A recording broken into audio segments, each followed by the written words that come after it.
Aztec sacrifices, myths and realities. In the context of Aztec culture, sacrifices were considered a sacred and ritualistic act.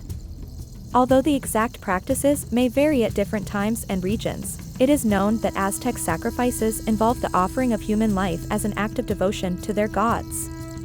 During the ritual, the prisoner was prepared and dressed in a ceremonial manner.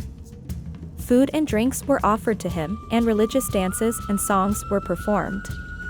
Then, the priest in charge, known as a tlaquimilolli, carried out the sacrifice.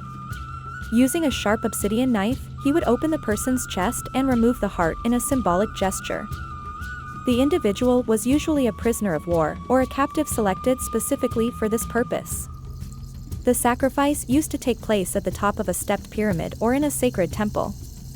Once the heart was extracted, the body of the sacrificed was thrown down the stairs of the Templo Mayor, falling on the stone of Coyolxauhqui. This action had an important symbolic meaning, since it commemorated the defeat of the goddess Coyolxauhqui at the hands of Huitzilopochtli. Arrow shooting and gladiatorial sacrifice were also used, where the victim faced for Aztec warriors. It is said that they killed between 20 and 30,000 people a year in their rituals. That is why they were not exactly loved by other Mesoamerican peoples. The sacrifices were not random. The Aztecs believed that only war captives and certain prisoners had the honor of being offered as offerings. These prisoners were carefully selected and considered brave enemy warriors who had been captured in battle. It was not about sacrifices of innocent people or members of the Aztec community itself. The heart was offered to the deity to whom the sacrifice was dedicated, such as Huitzilopochtli or Tezcatlipoca. The act of giving the heart to the gods was believed to ensure the continuity of life and well-being of the Aztec community. In addition to human sacrifices, animal sacrifices, such as birds, snakes, and jaguars, were also performed. After the Aztec sacrifices, the bodies of those sacrificed were subjected to different rituals and treatments, depending on the purpose and context of the ceremony. Below are some common practices performed by the Aztecs.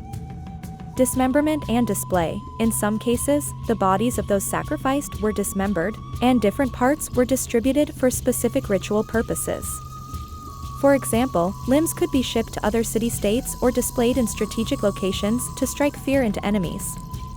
Ritual consumption. On certain occasions, the sacrificed were subjected to rituals of sacred cannibalism, where parts of their body were consumed. It was believed that by ingesting the flesh and blood of the sacrificed, their strength and divine power were obtained. Offerings to the gods. In many cases, the heart extracted from the sacrifice was considered the main offering and was presented to the deity to whom the sacrifice was dedicated. This offering was believed to feed and strengthen the gods, ensuring their favor and protection for the community. Descent down the steps of the Templo Mayor. After the extraction of the heart, the bodies of those sacrificed were thrown from the steps of the Templo Mayor. They fell on a platform called Coyolxauhqui Stone, which represented the goddess Coyolxauhqui. This practice commemorated the mythical defeat of the goddess at the hands of Huitzilopochtli. It is important to note that the Aztec sacrifices were not carried out casually or out of cruelty. They were part of a complex religious and cosmogonic system, in which sacrifice was believed to be essential to maintain balance and harmony in the universe. The Aztecs viewed death as a natural part of the cycle of life and believed that sacrifice allowed for renewal and survival. If you enjoyed this video, I encourage you to subscribe to our channel so you don't miss out on future fascinating content on Aztec culture.